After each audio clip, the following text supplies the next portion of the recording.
Burkina Faso.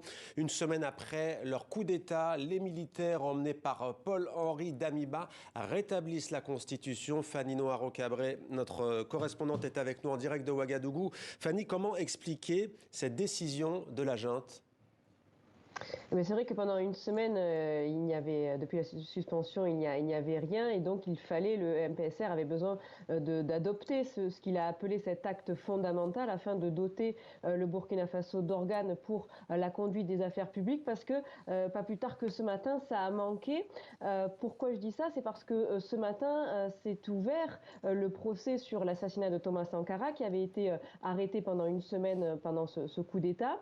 Il devait reprendre ce matin. Il a bien repris, mais très rapidement dans la matinée, les avocats ont demandé la suspension parce qu'en fait, ils craignaient une irrégularité en fait si le procès devait se continuer alors qu'il n'y avait pas à ce moment-là pas encore de constitution annoncée. Ils ont même réfléchi pendant une semaine sur ce qu'ils devaient faire, la situation étant tellement inédite.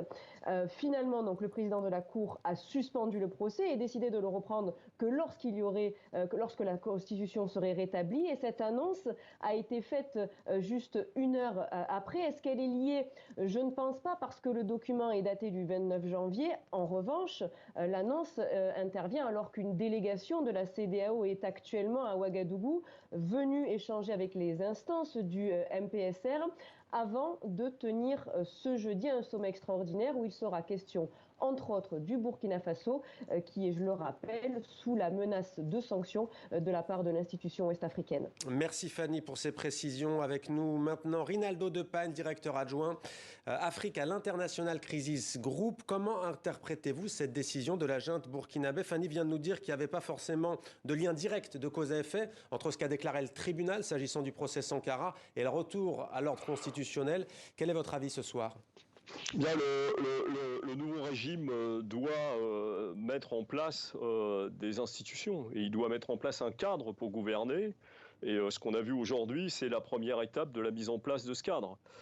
Et la liaison avec le procès de Thomas Sankara reste très ténue. Au fond, le régime du MPSR doit obligatoirement mettre en place une feuille de route et un cadre pour gouverner. Est-ce que vous pensez qu'on peut voir au Burkina Faso un scénario à la malienne, ou est-ce qu'au contraire vous pensez que cette junte emmenée par Paul-Henri Damiba est plus à même de tendre la main à la communauté internationale et notamment à la France au Sahel ? Je pense que ça va dépendre en grande partie de la manière dont la communauté internationale et la communauté régionale, c'est-à-dire la CEDEAO, va envisager le futur et ses relations avec le Burkina Faso. C'est-à-dire que la CEDEAO aujourd'hui est prise au piège de deux réalités contradictoires. Il y a une première réalité qui est celle de la légalité régionale et du protocole sur la démocratie et la gouvernance de la CEDEAO, qui dit très clairement que le pouvoir doit être pris par les urnes. Et il y a la réalité du terrain. Et la réalité du terrain, c'est que le régime actuel à Ouagadougou a le soutien de la population. Et c'est exactement... Merci. Et que ce régime peut aussi, s'il est poussé à l'extrême, et si on prononce contre lui des sanctions très lourdes, peut aussi se rapprocher non seulement du régime malien, mais du régime guinéen, et à ce moment-là former un triangle de régimes militaires qui pourront s'entraider pour résister aux pressions de la communauté régionale et de la communauté internationale. Merci beaucoup Rinaldo Depagne d'avoir été avec nous en direct sur TV5 Monde, qui nous dit donc la même chose qu'Ousmane Diaye, à savoir qu'un coup d'État est condamnable, sauf que là le problème c'est qu'effectivement les opinions publiques soutiennent les militaires qui ont pris le pouvoir, notamment au Mali et au Burkina Faso.